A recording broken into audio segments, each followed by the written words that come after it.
Hey, this is Jedah, Brian, whoever you want to call me, from Team Mana Beast, going over my Angel Feather Celestial deck, which, if you've already looked at the Bermuda Triangle profile that I did, this deck is kind of like my chick on the side, because I love BTs, they're a great deck, but this deck, oh my goodness, it's so hot, it makes me want to, like, oh, what to touch? You're so hot, and then I feel like I'm cheating on the BTs, but it's okay because I can two women in my life. But so let's start going over here the Angel Feather Celestial deck profile. Now, I start out here with Hope Child Turiel.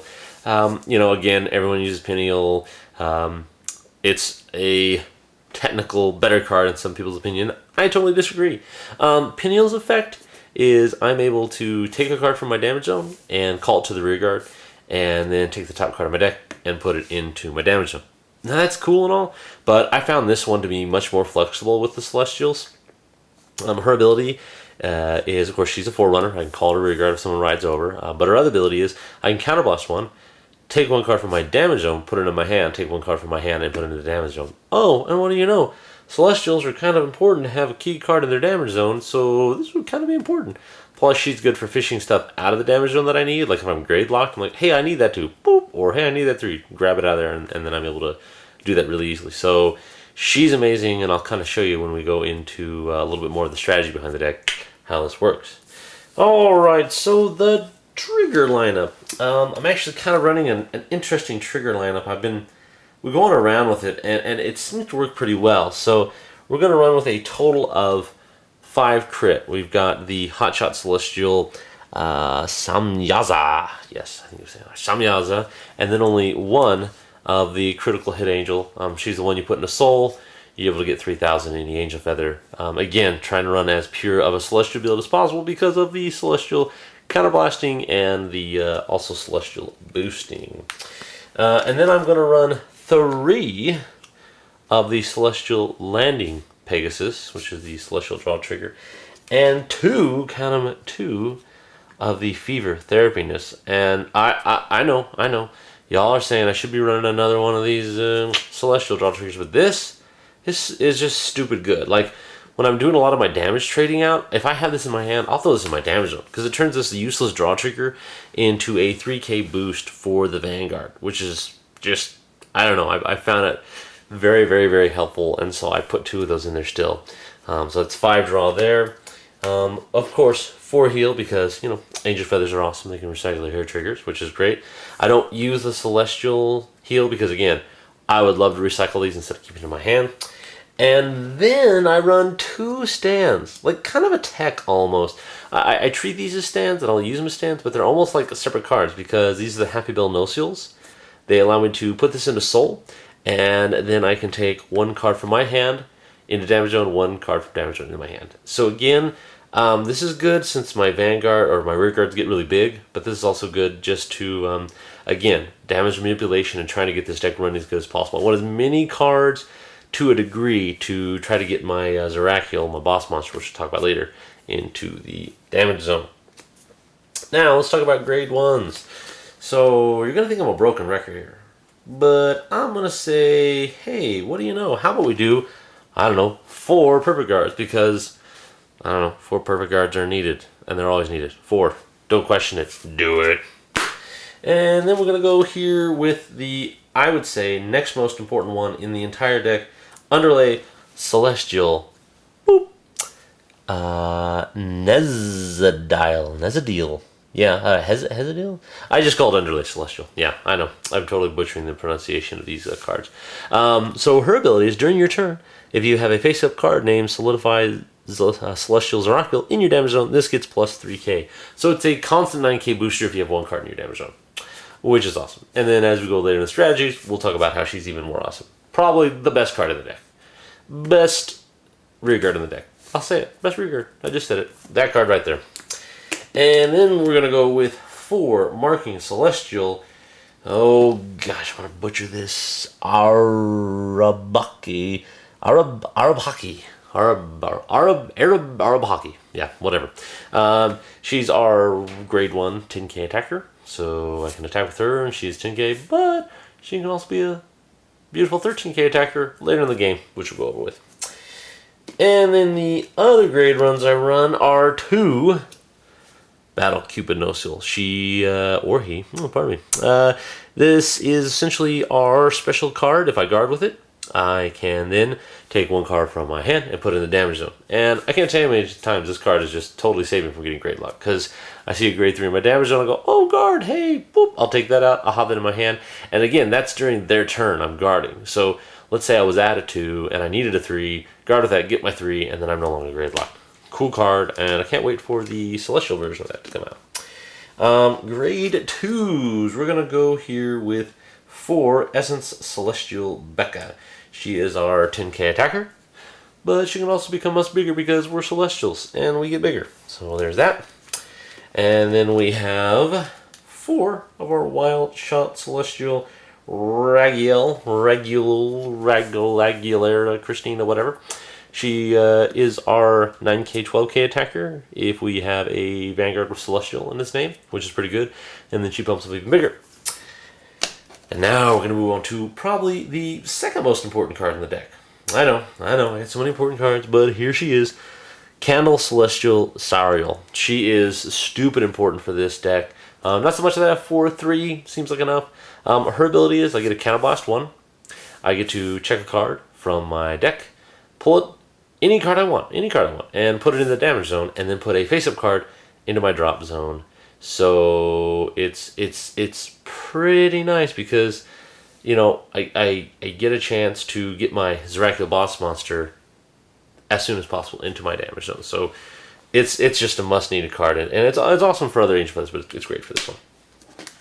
And then we're going to go on to the grade 3s. We're going to run 4 of our Breaker-Eyed, which is Prophecy Celestial Ramiel. Her ability is a limit break 4, Ancient Feather rides over. I essentially give 10k to the Vanguard, and then I choose a card from my damage zone, put it into my hand, and then top card from the deck into the damage zone. So again, getting cards from your hand or from the damage zone into your hand, which is great. And then this is attacks Vanguard, it gets +2, so it's a 13k attacker. And then, oh my gosh, the boss monster. And one of the best, I just love this art in the game. It's really nice art, it looks really good, the color scheme's great. And if I do say so myself, it goes sexy with my sleeves, the light blue, the baby blue, and the baby pink. So her ability is limit break 4. During your turn, if you have a face-up card or even solidifies the Celestial Zerachiel, yeah, I said that really great, in the damage zone, all the units with Celestial in the card name get plus 3,000, which includes her. And then her other ability is Counterblast 2 cards with Celestial in the card name, and this unit gets +5 until the end of turn. So she is just, oh, so amazing. And yeah, you have to have her. So 4 of her in there. So, whoop. So now we're going to go over a little bit of the strategy of the deck. Alright, so we're going to kind of go over a little bit of the strategy, how this deck works, and show you the making of the magic. So when we start things off, you know, we're going to ride with our grade 1. Usually I'm going to call her just behind to boost as much as possible. We're going to attack, we're going to draw our cards, they're going to go, we're going to get damage. And then next turn, hey, boop, ride my grade 2. Now, this is kind of a pivotal turn in a lot of senses. If I'm at 2 damage, there's a lot of options I have if I'm grade locked. You can see my options here already. Okay, I've got a grade 2 and a grade 3. If I was grade locked, I could easily just counterblast this card, which is grade 3, and put a card from my hand into the damage zone and take this out. Now, the great thing about her is it doesn't specify that I have to take out the uncounterblasted card. You can actually just counterblast the card, take it out. I mean, literally, you're just swapping is what it is, but it's giving it a counterblast cost. And then, boom, I got the grade 3 back in my hand, and then the next turn can ride it. On the other hand, we can have a lot of different options. Let's just say we're there, and I do have a grade 3 in my hand, but guess what? I'd like to have Zerachiel in the damage zone. Pop the Candle Girl there. I'm going to go ahead and counterblast 1, which again, you got to be careful of what you counterblast. In this situation, I would go ahead and counterblast this card because it is a non-celestial unit. Go ahead and get my Zerachiel. Hey, what do you know? Pop! Put that in the damage zone, and then I would take a face-up card and put it into my drop zone, like that. And so right there, I very easily set things up. Again, this can be done either with her, if if I got it in my hand. So I got a lot of options. If I finally do get myself here to 4 damage, and we are in the phase right before break ride, we could have a field possibly like this. The funny thing too about this card is, and I sort of love this card, it's only an 8k, but I can't tell you the number of times, like right after I pull off her effect and put Zerachiel in the damage zone, it pisses them off. They're like, I hate you. You called this card into the damage zone, so I'm going to kill you. And I will have it, 99% of the time, it'll be attacked. I'm like, okay, cool. It did its job. Boop, don't care. Like, I literally don't, like, waste your attacks on it, because I don't care. It doesn't matter. So then let's just say that's killed off, got some damage. Boom, we break right. So then, at this point, and I love doing too, if I've got perfect guards in here, or say something like this, cool, pull this back into my hand, take the top card, put it into my damage zone, boop, like so. And then I've set myself up some really nice rows, which at this point, that's probably gone. And this is where the options and the numbers just get stupid. That is where our Underlay, like a best unit in this deck, becomes really stupid.